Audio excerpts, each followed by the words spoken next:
Hi everyone, discussing another important question based on integrated approach to obstetrics. Now straight away moving on to the question. A 24-year-old female came to obstetric OPD and tells doctor that she had missed her period, and then she conducted her urine pregnancy test which came out to be positive. She was advised USG by doctor, and in USG there is absence of gestational sac. Now she was advised biochemical investigation for the assessment of hormone X. Which of the following statements are true about this hormone X? Now statement first is it is secreted by placenta. Its level nearly doubles every 48 hours in normal pregnancy. It provides first stimuli for the production of testosterone. It acts as a tumor marker for choriocarcinoma. It acts as a marker for placental functionality. Now, in this question, we have to find out first that what is this hormone X. So, answering this question, we have to find out what are the hints given in the question. 24-year-old female, urine pregnancy test was done which came out to be positive. USG shows absent gestational sac and hormone X which was evaluated in this case. So you know that patient is in the reproductive age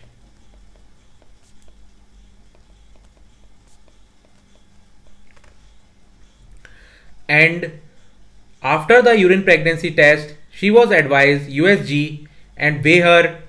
There is no gestational sac. So why there is absence of gestational sac? Because there is a implantation other than uterus. So you know that this type of pregnancy where the implantation is other than uterus, it is known as ectopic pregnancy.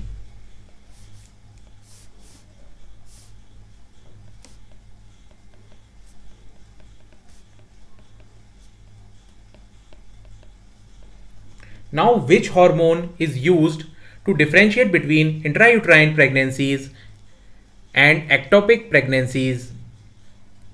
You know that the hormone is beta HCG. We have to do the beta HCG levels in order to differentiate ectopic pregnancy and intrauterine pregnancies. So, what are the true statements regarding this hormone?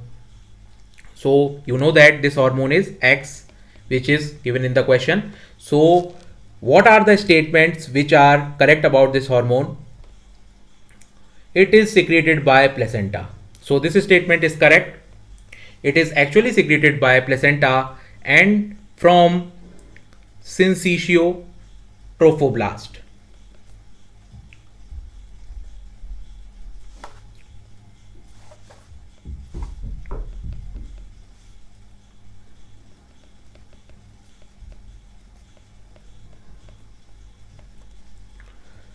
Now, second statement is its level double in every 48 hours in normal pregnancy.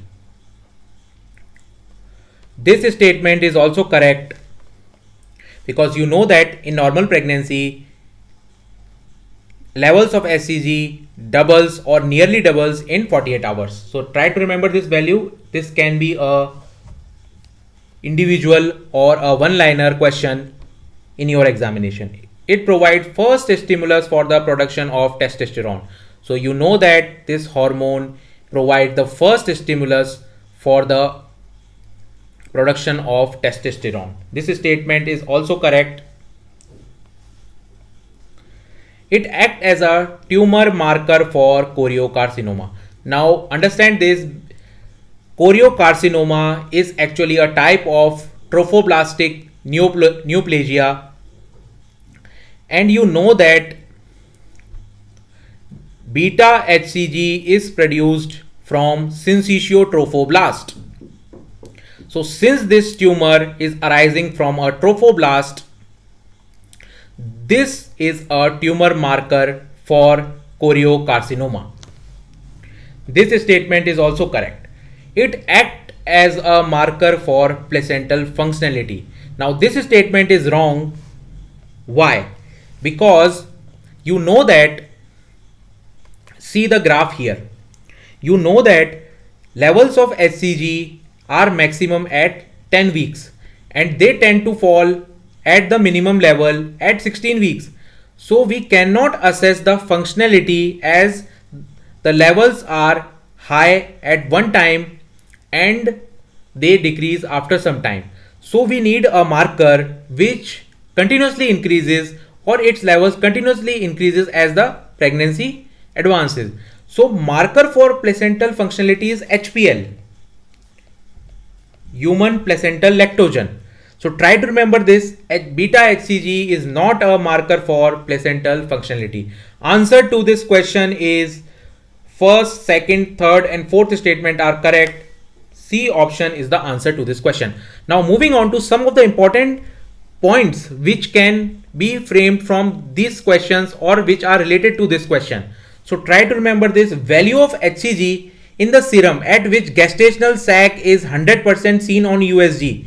It is actually greater than 200 international units per liter on transvaginal scan and greater than 6,500 international units on trans abdominal scan. I have explained this graph already. Now moving on, we know that in the question the hormone X was HCG. So in urine pregnancy test, you know that beta subunit of the HCG is evaluated and the principle of the test is that it is a sandwich ELISA. And now you know that it can detect only when the HCG levels are 20 international units per liter. Now you have to understand that why gestational sac is not seen on USG. I have explained there also and I am repeating here that it is due to the ectopic pregnancy. Implantation has happened somewhere else. It has not happened in the uterus. Moving on, gestational sac is seen on USG. On TVS, it is seen 4 weeks plus 1 day to 4 weeks plus 3 days. And now in the trans abdominal scan, it is seen 5 weeks plus 1 day to 5 weeks plus 3 days. Add 1 week more. You remember this, these can be important one-liners in the exam. Now moving on to this image. In this image, you can clear cut see that gestational sac is seen which is eccentric, or it is located on one side of the uterus. And there is a white line which represents the uterine cavity complex, or simply you can see that uterine cavity is shown in this USG image. Now moving on, how to differentiate intrauterine or normal pregnancy from ectopic pregnancy on USG. So you know that in intrauterine pregnancy, true gestational sac is seen which is eccentric. See here, there is an implantation only on the one side of the uterus. So there is a eccentric gestational sac. While in the ectopic pregnancy, there is a presence of pseudo gestational sac which is central in location and it is actually a thickened endometrium. Now this is the type of questions and scenarios which are given in the exam. So try to remember this and try to practice these type of question as many as possible. And while practicing these questions, try to memorize or try to remember the things which are given in the question which are related. Like we have done the urine pregnancy test. So what is urine pregnancy test? Try to correlate all the things, because best way to learn the medicine is by practicing clinical cases, and from clinical cases you will not only understand how you will reach to the diagnosis and how you will eliminate the differentials. So lastly, I am ending this video here. Like the video, share this with your friends, and don't forget to hit the subscribe button. I will be sharing more and more questions on my channel. Thank you.